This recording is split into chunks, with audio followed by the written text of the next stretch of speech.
कई बार हमारे लिए एक बेसिक सी चॉइस होती है, यार इतने इमोशनल हो गए, सब कैरी यार।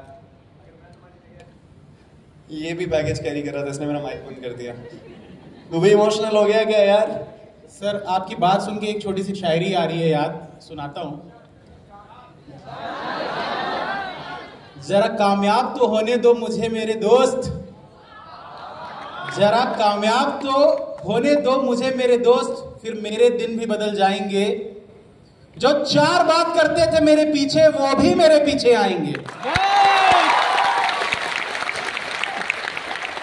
टेंशन मत लो यार, कुछ तो लोग कहेंगे, लोगों का काम है कहना।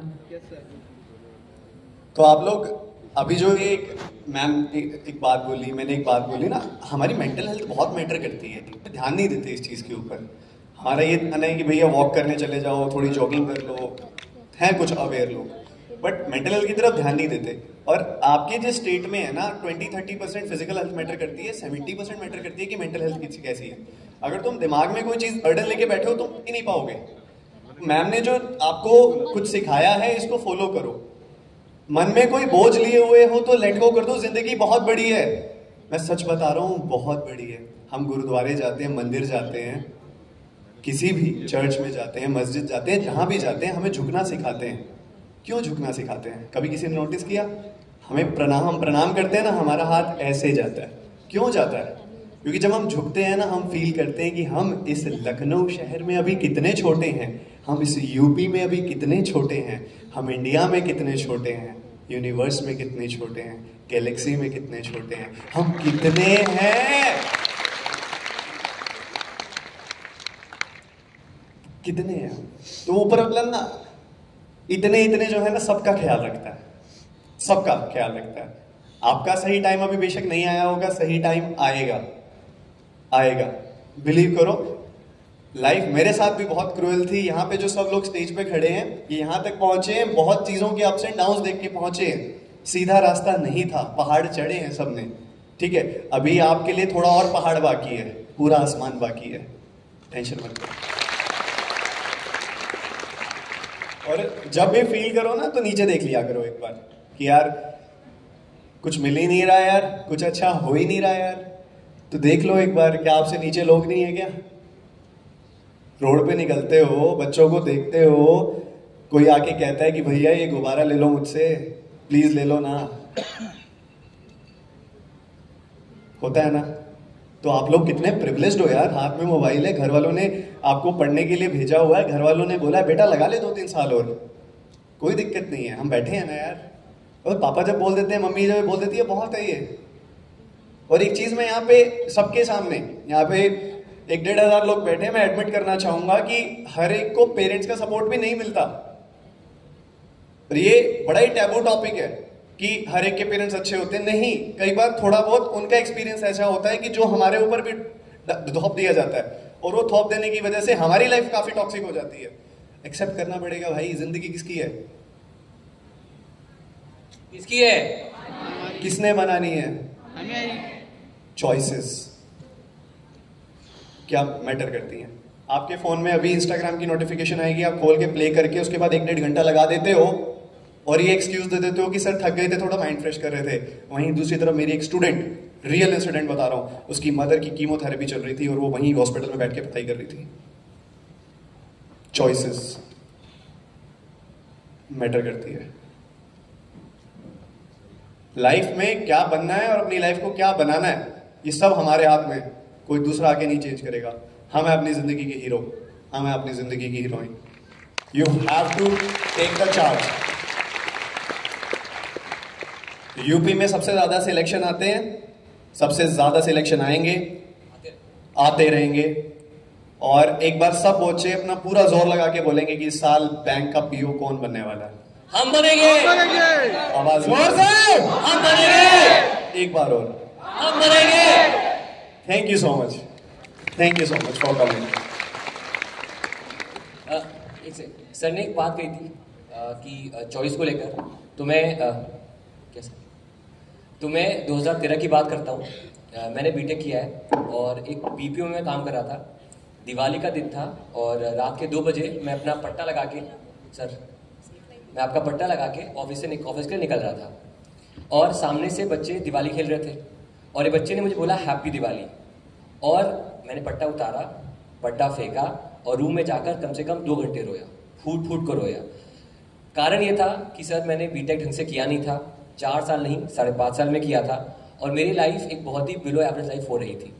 उस समय जो सर ने कहा, एक मैंने चॉइस ली कि यार कुछ बड़ा ही करेंगे, मन का करेंगे, जो अपने हिसाब में आता है वो करेंगे। तो एक छोटी सी कोचिंग में तैयारी की, वहीं पर टीचिंग की और आज आपके सामने हूँ। तो लाइफ में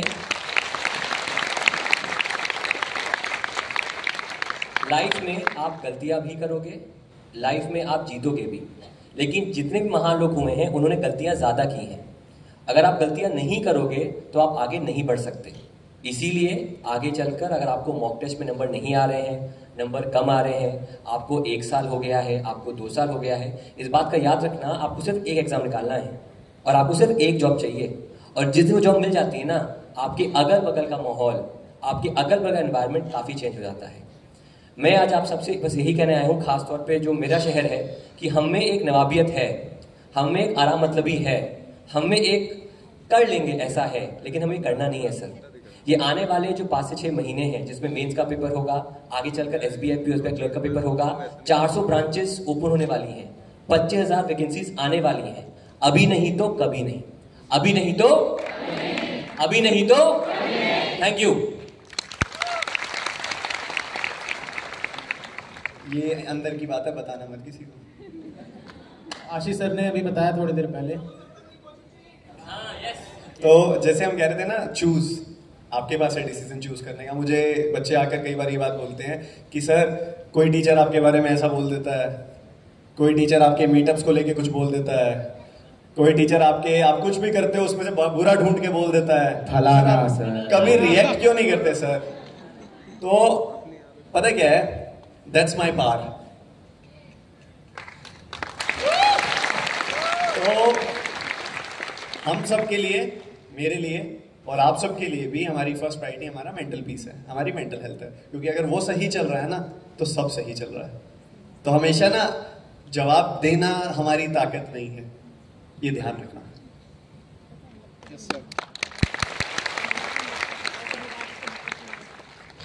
एक चीज़ और बोलूँगी, क्योंकि अब हम एग्जाम्स की बात कर रहे हैं, मॉक टेस्ट की बात कर रहे हैं। यहाँ पे बहुत सारे बच्चों के मन में ऐसा होता होगा कि मैं हिंदी मीडियम बैकग्राउंड से हूँ, या मैं बहुत एवरेज स्टूडेंट हूँ, या मेरे तो नंबर ही नहीं आ रहे हैं, इतना कंपटीशन है, मेरा सिलेक्शन कैसे होगा, इतने सारे बच्चे तैयारी कर रहे हैं, क्या होगा, मैं कहीं स्टैंड नहीं करता। कितने लोग हैं जिनके मन में ये बातें आती हैं, या कभी ना कभी ये बातें मन में आई हैं?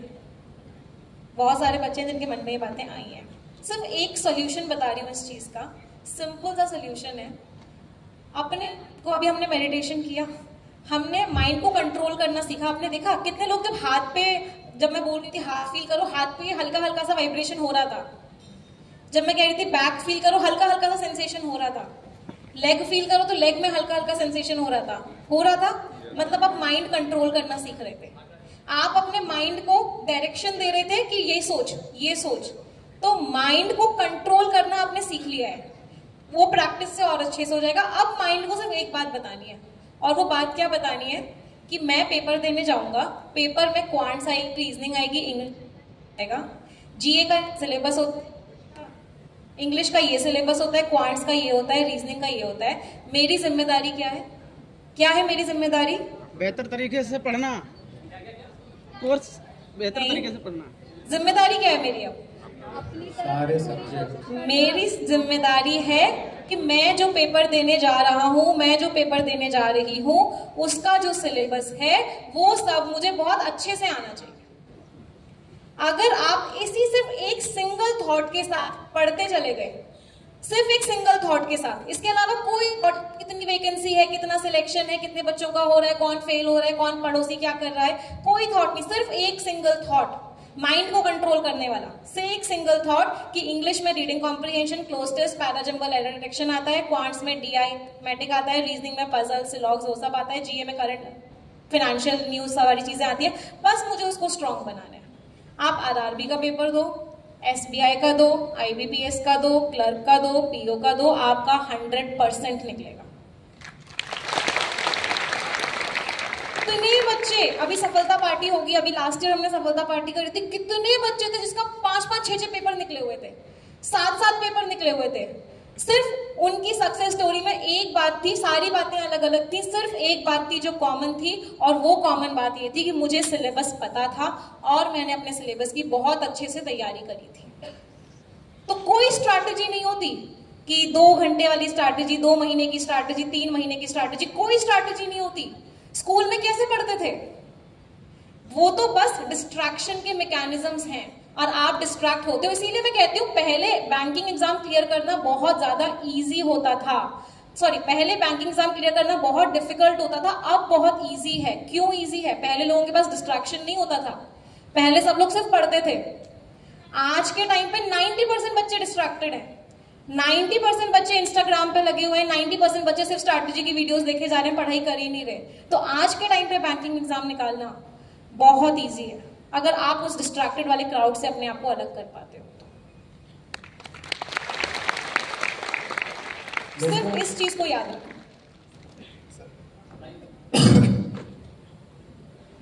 सबसे पहले तो एक चीज पूछना चाहूंगा, कैसे कर दे रहे हो यार? बहुत सारे बच्चे मेरे कड़वे वचन को मिस कर रहे थे। करेंगे थोड़ी सी बातें उसके बारे में, लेकिन उससे पहले एक चीज आप सभी को बोलना चाहूंगा। आप पता नहीं आप में से कितने लोगों को ये पता है लाइंस जो मैं हमेशा कहता हूं। कौन सी लाइंस बताओ जल्दी? क्यों डरेंगी जिंदगी में क्या होगा, क्यों हर वक्त सोचें कि बुरा होगा, बढ़ते रहे बस अपनी मंजिलों की ओर, कुछ ना भी मिला तो क्या, तजुर्बा तो नया होगा। अब ये जो लाइंस है ना, इसका मीनिंग जो है लास्ट का, कुछ ना भी मिला तो क्या, तजुर्बा तो नया होगा, ये बहुत बहुत इंपॉर्टेंट चीज है, बहुत ज्यादा इंपॉर्टेंट चीज है। एक स्टूडेंट की बात बताता हूं मैं आपको। बहुत पुराना स्टूडेंट था जो पढ़ाई कर रहा था मेरे साथ, और पढ़ते पढ़ते उसको काफी सारी चीजें समझ में आने लगी। बैंकिंग की तैयारी उसने स्टार्ट किया, बैंक की तैयारी के साथ साथ वो एक जगह जॉब भी करने लगा, और करीब करीब 2 साल के बाद उसका सिलेक्शन नहीं हुआ। 2 साल हो गए, 3 साल हो गए, तीसरे साल के बाद उसका मतलब कमेंट्स वगैरह आने बंद हो गए थे, लेकिन व्हाट्सएप पे मेरी बातचीत होती रहती थी। तो एक दिन मैसेज अचानक से मैंने उसको किया कि क्या भाई कहाँ हो, आजकल दिखते नहीं क्लास में। तो बोलता है सर मेरी जॉब लग गई है। मैंने बोला कहाँ? तो उसने बोला सर गुजरात में प्राइवेट कंपनी में मेरी जॉब लग गई है। मैंने बोला बढ़िया यार, तो अब बैंकिंग छोड़ दिए? बोला हाँ सर। मैंने बोला क्यों? बोला सर पीओ में जितनी सैलरी मिलती है ना, उससे 3 गुना सैलरी मिल रही है। क्यों ये चीज हुई आप समझ रहे हैं? ये क्यों हुआ ऐसा? उसको एक चीज समझ में आ गई कि भाई मैं पढ़ाई कर रहा हूं, काफी सारी चीजें उसने सीखी, बहुत सारी चीजें उसने सीखी इसमें पढ़ाई करते समय। जो चीजें उसको उस जॉब में काम आती गई, वो अपनी ही जॉब में आगे बढ़ता गया। बोलते हैं ना, कोई भी चीज कभी भी बर्बाद नहीं होती। जब हम बचपन में पढ़ाई करते हैं तो हम कुछ चीजों को देखते हैं, अरे ये क्या काम आएगा। अभी जैसे कुछ लोग, आप लोग मीम्स वगैरह देखे होंगे इंस्टाग्राम में, बहुत सारे बैंक में बैठे हैं तो ये चाचा, बुआ का लड़का, मामा, ये सब क्या काम आएगा यार बैंक में। ये उस चीज के लिए नहीं होता कि बैंक में क्या काम आएगा, ये इस चीज के लिए होता है कि आपका दिमाग कितना तेज है। रीजनिंग क्या है? रीजनिंग की कोई भी चीज जो होती है वो बैंक में थोड़ी यूज होती है। वहां पर आपको क्या सिटिंग अरेंजमेंट कराएंगे क्या? क्लर्क को इधर बैठा देते हैं, पीए को इधर, मैनेजर भगाओ यहां से। तो ऐसा थोड़ी ना होता है, वो बाहर निकाल दो। तो ये उस चीज के लिए नहीं है। ये किस चीज के लिए? भाई रीजनिंग एक ऐसा सब्जेक्ट है जिसमें आपकी तार्किक शक्ति कितनी है, कितना तेज आपका दिमाग है, आप दूसरे से जल्दी, कितना फास्ट आप चीजों को समझ सकते हो, सॉल्व कर सकते हो। जो मैं कहता हूं ना, आपकी अंडरस्टैंडिंग अच्छी होनी चाहिए, आपकी समझने की क्षमता कितनी तेज है। काफी सारे स्टूडेंट्स हैं थ्रेड मेथड जो बनाते हैं, कुछ नहीं बनाते। जो बनाते हैं एक बार हाथ उठाइए, खड़े हो जाइए जो बनाते हैं थ्रेड मेथड से। फोन छोड़े खड़े हो जाइए सर। ठीक है, अब यहां पर एक चीज मैं बताना चाहूंगा, जो नहीं बनाते हैं ना थ्रेड मेथड से, बहुत सारे लोगों ने ट्राई तो किया होगा, ऐसा तो नहीं कि ट्राई नहीं किया होगा। बैठ जाइए। तो बहुत सारे ऐसे स्टूडेंट्स होंगे जिन्होंने थ्रेड मेथड ट्राई तो किया होगा पर बना नहीं उनसे। क्वेश्चन रॉन्ग हो जाते। क्यों? आप सही तरीके से नहीं समझे। इसलिए पूरा अगर आप समझोगे, जैसे बहुत लोग बोलते हैं सर रेक्टेंगल वाला मेरे से नहीं बनता, रेक्टेंगल वाले में अगर एक साइड में 3 आ जाते हैं, एक साइड में 2 आ जाते हैं, कॉर्नर में 4 आ जाते हैं, तब मुझसे नहीं बनता। क्यों? क्योंकि अभी आपने उस पैटर्न को अच्छे से समझा नहीं है, अपने दिमाग में उतारा नहीं है। जिस दिन उसको समझ जाओगे, भाई मैं तो बनाता हूं ना हर क्लास में, क्योंकि मैंने ये ट्रिक बनाई है, मैंने उस पर पूरा रिसर्च किया, काम किया है, 3 से 4 महीने लगाकर मैंने इस चीज को कोविड के समय में स्टार्ट किया था, थ्रेड मेथड। और जो बनाते हैं, एक बार बताइए कि नॉर्मल वाले से जल्दी बनते हैं कि नहीं? जल्दी बनते हैं सर। बीच में एक बार इंटरप्रेट करना, बीच में बोलना चाहूंगा कि सर का एक्सपीरियंस बहुत ज्यादा है और सर ने जितने पजल बनाए हैं आपने उतने देखे भी नहीं होंगे, ठीक है? और अगर सर कोई चीज इतने कॉन्फिडेंस से बोल रहे हैं ना कि काम का है, तो आपको एक बार इंपॉर्टेंस देके कोशिश करके देखनी चाहिए, ठीक है? और जब आ जाएगा तो आपका ही फायदा है। दूसरी बात, जितने बड़े सर लोग उतनी बड़ी बातें करेंगे, तो तरीका होता है। अगर कोई कह रहा है ना कि थ्रेड मेथड नहीं चल रहा है कैमरे पे आके, तो बेसिकली खुद को आपको दिखाना चाह रहा है, क्योंकि क्रिटिसिज्म और नेगेटिविटी अट्रैक्ट करती है। सर उनसे नहीं बनता ना, इसलिए तो खुद को नहीं समझ में आ रहा है ना। तो आप पहले सर की बात अब आगे कंटिन्यू सुनो, और अगर किसी ने कोशिश नहीं की अभी तक थ्रेड मेथड की, तो सर की क्लास देख के अच्छे से एक शिद्दत से कोशिश करो। अरे आप एक बार नहीं, आप 50 बार बोलो, 50 बार पढ़ाऊंगा। 3-4 घंटे का मैराथन सिर्फ थ्रेड मेथड में लूंगा। आप एक बार कोशिश तो करो, सीखने की इच्छा तो जगाओ अपने अंदर से। जब तक वो इच्छा नहीं आएगी ना, मुझे ये करना नहीं होगा। बहुत लोग बैंकिंग की तैयारी करते हैं, लेकिन उनके अंदर ना वो एकदम डेडिकेशन नहीं होता कि मुझे जॉब चाहिए, वो नहीं होता डेडिकेशन। मैंने ये चीज स्टोरी बताई हुई, यहां पर नए स्टूडेंट्स बहुत होंगे तो ये शायद नहीं पता होगा, तो मैं बता देता हूं कि मैंने जो तैयारी करी थी अपनी बैंकिंग की, जॉब मैंने छोड़ दी। मेरा इंटरेस्ट नहीं था यार उसमें, बैंक में मेरा बिल्कुल इंटरेस्ट नहीं था। मैंने मजबूरी में, I was a banker not by choice, हालातों की वजह से मुझे बैंकर बनना पड़ा। और बैंकर बना भी तो पीओ ही मुझे बनना था। जब भी मतलब ऐसा होता था मेरा पेपर नहीं निकल रहा, 1 साल हो गया कोई पेपर नहीं निकल रहा था, प्रीलिम्स बस निकल जाते थे, मेंस नहीं होता था। पापा बोलते थे क्या यार, क्या तू पीओ छोड़ना, तू क्लर्क की तैयारी कर ले। मैंने बोला नहीं पापा, बनूंगा तो पीओ ही। और ये बहुत अच्छी चीज हुई मेरे साथ, क्योंकि मैंने ठान लिया था भाई मुझे पीओ बनना है। तो मेरे क्लर्क के पेपर कभी निकले नहीं, निकले ही नहीं क्लर्क के पेपर। बोलते ना, जो किस्मत में लिखा होता है ना, वक्त से पहले और किस्मत से ज्यादा किसी को कुछ नहीं मिलता। आज तक कभी किसी को नहीं मिला। वक्त से पहले, जब वक्त आएगा तब मिलेगा। आपकी किस्मत होगी उस चीज की, बिल्कुल मिलेगा। आपको मेहनत करनी पड़ेगी। अब बैठे बैठे हाँ मेरा वक्त आएगा, अपना टाइम आएगा, अपना टाइम आ गया, तो ऐसा नहीं करना। मेहनत करनी पड़ेगी आपको, डट कर एकदम। मैंने दिया, दिल और जान से मेहनत की। मैंने एकदम दिल में अपने मान लिया था कि मुझे पीओ ही बनना है, पीओ ही बनना है, पीओ ही बनना है। क्योंकि मेरी मजबूरी थी, मुझे जॉब चाहिए थी, और मेरे पास एक चीज मुझे दिख गई थी। मैंने सारे जितने भी एग्जाम्स होते हैं सबके सिलेबस देखे, समझ में आया ये छोटा वाला है यार, जल्दी हो जाएगा, इजी है। जैसा मैम ने अभी थोड़ी देर पहले कहा ना, बैंक में जॉब लेना बहुत आसान है, बहुत आसान है। हम उसको कठिन बनाते हैं। आप जो चीजों को कठिन बोलते हो ना, यार ये कठिन है, मुझसे नहीं होगा। कैसे नहीं होगा यार, बाकी लोगों से कैसे हो रहा है? सबके पास दिमाग है, उस दिमाग को आप यूज किस तरीके से करते हो, ये इंपॉर्टेंट है। तो अच्छे से यूज करो यार, यूटिलाइज करो। और पढ़ते समय ना बोर जब भी लगता है ना, मैं एक चीज बोलूंगा, जब भी बोर लगे ना पढ़ते समय, एक बार बस याद कर लेना कि कब तक मम्मी पापा घर में बैठा के आपको खिलाएंगे। अब वक्त आ चुका है दोस्तों, जो जिंदगी के 25 साल, एक मतलब एवरेज मानते हैं कि 25 साल एक ऐसी उम्र हो जाती है जहां तक पेरेंट्स हमको बड़ा करते हैं, पाल पोस कर, खिलाते पिलाते सब कुछ देते हैं, जो भी चीजें 25